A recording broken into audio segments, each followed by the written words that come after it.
In the darkness, the ground was collapsing. The sound of a shovel striking earth. It mixed with short, strained breaths. And then, the sound of metal hitting something solid. A wooden crate is lowered into the ground. Inside, there was gold. Not just one crate. There were many. But even after the war ended, that gold was never fully recovered. No records were left behind. No locations were shared.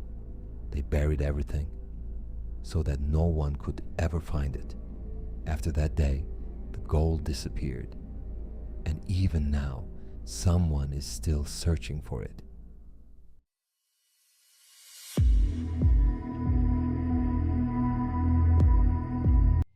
At the height of the war, a pattern began to emerge across Southeast Asia. Bank vaults were emptied, temple treasures disappeared, and private wealth was taken by force. Entire cities seemed to be drained, as if everything valuable was being pulled in one direction. This was not chaos. It was planned from the beginning. Detailed inventories existed, and transport routes were mapped in advance. Trucks moved under cover of night, and crates were loaded at precise intervals. But something didn't feel right. Those who witnessed these movements never saw what was inside. It was not just metal. It was something they were trying to hide. This was not simple looting. It was systematic collection. And that raises a question. Why gather this much wealth? This operation was not led by regular troops. According to scattered records, a separate organization existed. They stayed out of sight. They rarely appeared on site. And yet, they controlled everything. The collected gold and valuables were transported to the Philippines through multiple roads. Ships arrived at night and the crates were moved quickly with almost no trace. The process was quiet, too quiet. And there was one critical detail. They never used the same route twice. Different paths, different timing, different methods. Every single time. It was too precise. It could not be coincidence. It was as if they already knew.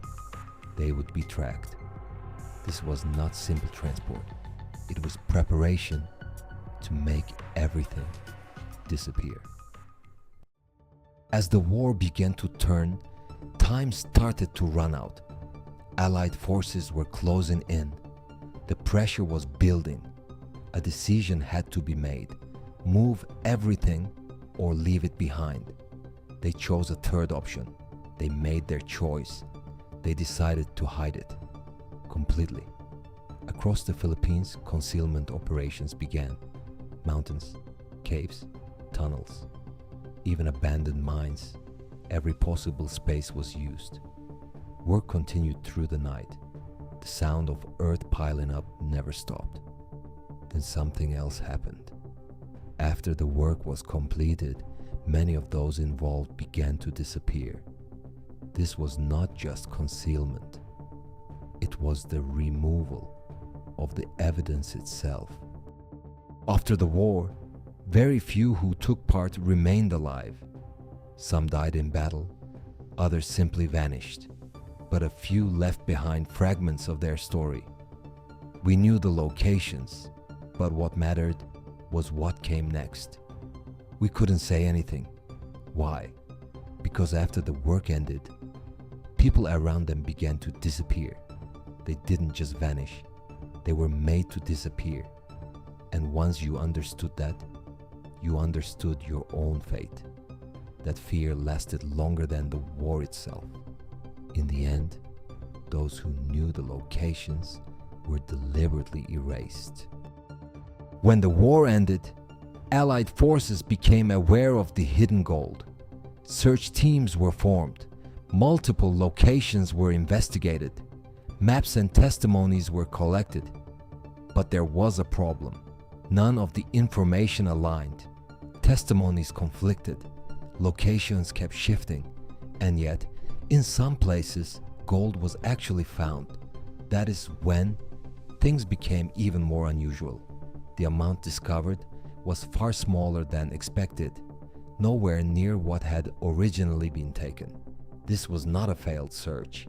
Something had already been removed. Over time, another theory began to surface. It was never officially recorded, but it continued to appear. Some claimed that portions of the gold had already been recovered in secret. It has never been proven, but something stands out. After the war, large amounts of unexplained money began to appear. Money without a clear source. The timing closely matches this story, too closely to be ignored. If this is true, then this was not just hidden treasure. It may have influenced global financial flows. For decades, people have continued to search for it.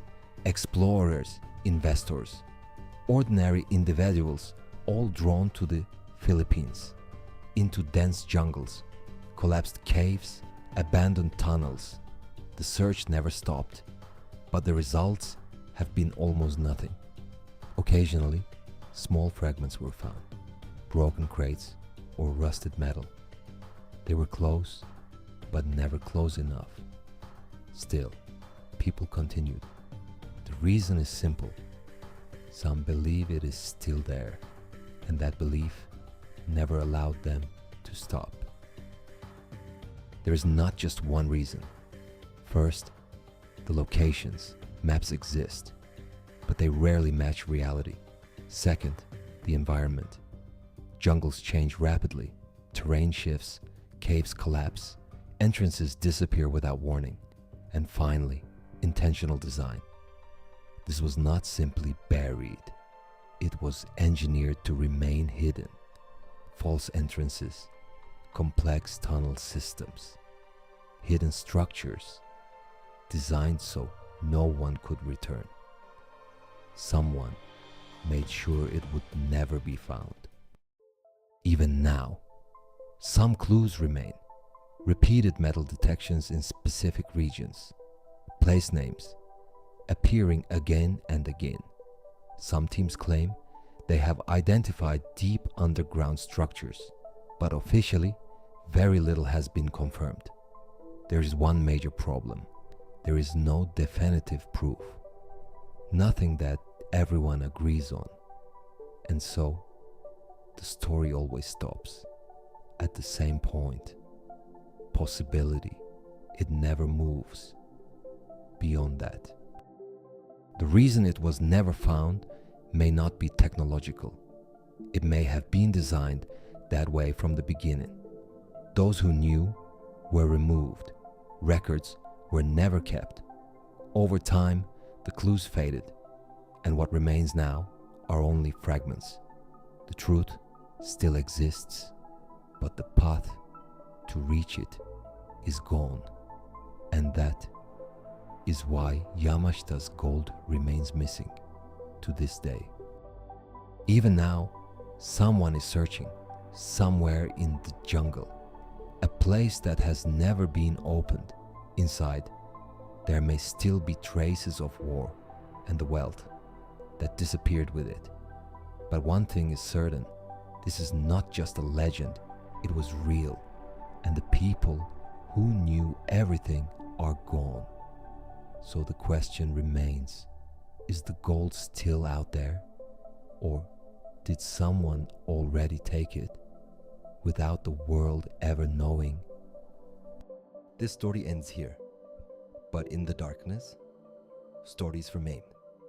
Will you stay for the next one? Dark Case Hub.